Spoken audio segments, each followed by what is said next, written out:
네, 2020년 10월 27일 하디슈 살펴보도록 하겠습니다. 금일 간만에 유가 내용 좀 들고 왔네요. 예, 유가 내용. 지금 유가 상황 일전에 한번 했었는데 45에서 35 사이의 레인지 박스 구간이 계속적으로 연출될 것이다 이렇게 판단 드렸었는데 지금 시장 자체가 아직도 그 구간 안에 속하고 있죠. 단기 고점 42.50을 조금 저항대를 받고서 다시 38 라인까지 전일 장까지 무너졌었는데 지금 시장 한번 살펴보기 전에 시황부터 먼저 살펴보도록 할게요. 자, 일단은 이슈 내용은 이렇습니다. 바이든 당선 시 유가 방향은 예. 자, 문제는 이제 바이든 체제하고 이제 트럼프 체제에 대한 변화 자체를 인지하셔야 되는데 이제 트럼프 체제 내에서는 이제 이란에 대해서 제재 자체를 굉장히 강조를 했었죠. 예, 제재를 계속적으로 했기 때문에 공급에 대해서 굉장히 제한적이었습니다. 근데 이제 셰일이라는 어떻게 보면 미국의 무기가 있는 상황 내에서 공급량을 막 확대하기란 굉장히 힘들었어요. 근데 바이든 공약 자체가 일단 어떤 내용인지 한번 살펴보도록 하겠습니다.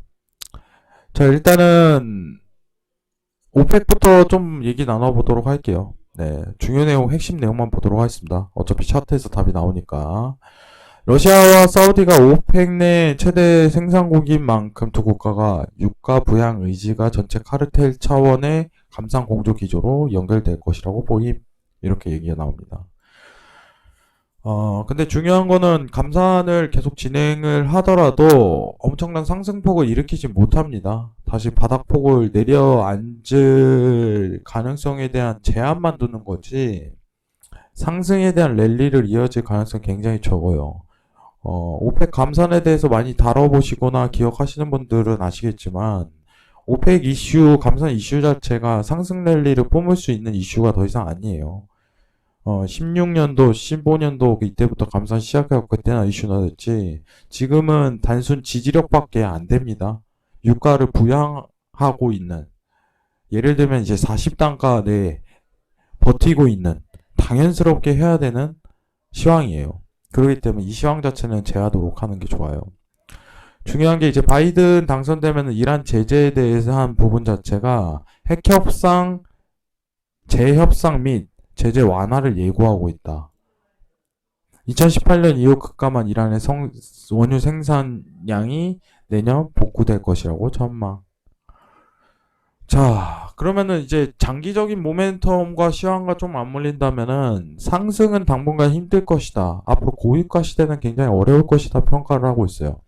바이든이 되면 될수록 어떻게 보면 유가에 대한 체제 자체는 좀 더 하락 모멘텀을 그릴 가능성이 굉장히 높다. 이렇게 평가하시는 게 좋을 것 같아요. 이 단순한 시황만 가지고. 바이든 내년, 이제 어떻게 보면 다음 주죠? 예, 11월 3일 대선 이루어질 때, 이제 바이든 우세시 유가 하락 배팅에 대한 초점 자체는 당연스럽게 맞춰야 될 것 같아요. 근데 제가 이제 개인적으로 언급드리고 싶은 거는 이제 투표성, 이런 시황은 당일성이에요. 무조건 데일리로 끊어야 됩니다. 이거 오버 가져가고 이러면요, 이거 힘듭니다. 왜냐면 V자 반등이 나와버려요. V자. 되돌림을 무조건 줄 가능성이 높아요. 여태까지 예시로 이제 힐러리 트럼프 대선, 지난 대선 때도 그랬고, 브렉시트 투표할 때도 회기 다 줍니다.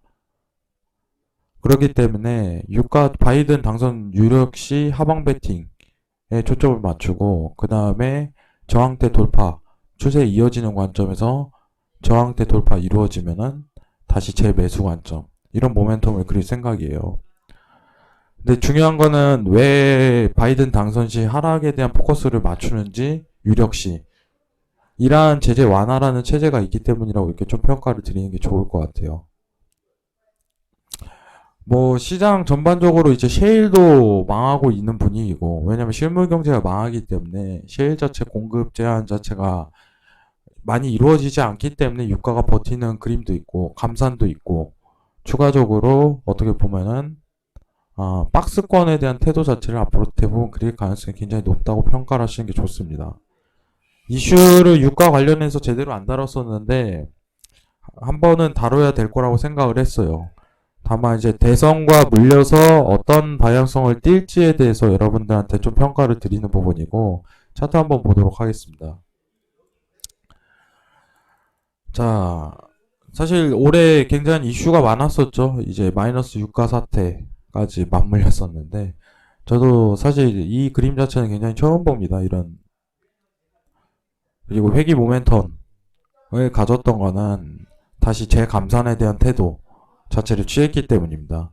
당분간 어떻게 보면 모양에 대한 그림 자체가 박스권으로 45에서 35 모멘텀은 당분간 또 추가적으로 그릴 과정이에요. 그러면은 밑에 사실 이제 RSI를 신호를 보고 상승 모멘텀 때 매수를 보고 하락 모멘텀 때 매도를 보는 게 가장 이상적이라고 생각을 하는데, 지금 평가값을 지어 본다면은 박스 구간 내에서 유가 자체가 이제 단기 반등을 줄 가능성이 굉장히 높죠. 앞으로 향후 반등을 줄 가능성이 굉장히 높습니다. 매수를 대기하는 구간에 속할 거예요. 매수를 대기하는 구간. 이해하실 거라고 생각합니다. 매수를 대기하는 구간입니다. 저점 36에 대한 이탈 자체는 이루어지지 않을 걸로 평가를 하고 있고요. 박스 모멘텀이 원래 그래요. 일본 관점에서 앞으로 이러한 구간대 자체가 반복이 계속적으로 일어날 겁니다. 지금 시황이 없어요. 시황이. 감산에 대한 부분도 없고, 셰일에 대한 어떤 증산이라든가 이 내용 자체도 없고, 일전 시황과 크게 다르지 않기 때문에 제가 유가에 대한 소식은 많이 다루지는 않았어요. 이 정도만 평가하시면 될 것 같고, 자, 미증시 관련해 갖고는 지금 낙관론 이어지고 있다고 하는데 대선 전까지 박스 장세 이어질 겁니다. 네, 계속 데일리 타점 유지하시길 권유드리겠고, 월요일부터 이제 수익으로 좋게 시작을 하는데 한 주 동안 여러분들 이제 누적 수익으로 계속 쌓을 수 있을 방법은 중장기적인 포인트보다는 데일리 트레이딩에 초점을 많이 맞춰야 돼요. 야, 이게 매수야, 오늘 매도야, 이 모멘텀을 가지는 순간부터 장세가 보기 힘들어집니다. 왜냐? 대선 전 관망 구간이기 때문에. 그렇다고 해갖고 증시가 이제 부양책 관련해갖고 엎어지니까, 계속적으로 엎어지니까 미증시가 쉽게 무너지지도 않죠. 왜냐면 기대감이 실려있기 때문이에요. 어차피 대선 끝나면은 부양책 시작할 거야. 왜냐면은 트럼프든 바이든이든 공약 자체가 전폭적인 그거기 때문에, 부양책을 꺼내겠다는 결과이기 때문에 증시는 쉽게 안 무너집니다. 앞으로 이러한 모멘텀을 그리는 게 가장 이상적이라고 생각을 해요. 일단은 카페에 추가적인 내용 굉장히 많이 담았고, 저희가 이제 기초자료실을 만들어갖고 해외 선물에 대한 기본 패턴이라든가 보조지표, 경제지표에 대한 설명을 담았습니다. 여러분들 계속적으로 올리고 있고, 여러분들 초보자들에게 어떻게 보면은 유익한 지식이 될 수 있는, 퓨처온 지식을 제공할 수 있는, 퓨처온이 되도록 노력하겠습니다. 자, 이상 오늘 유가에 대한 설명 마치도록 하겠습니다. 감사합니다.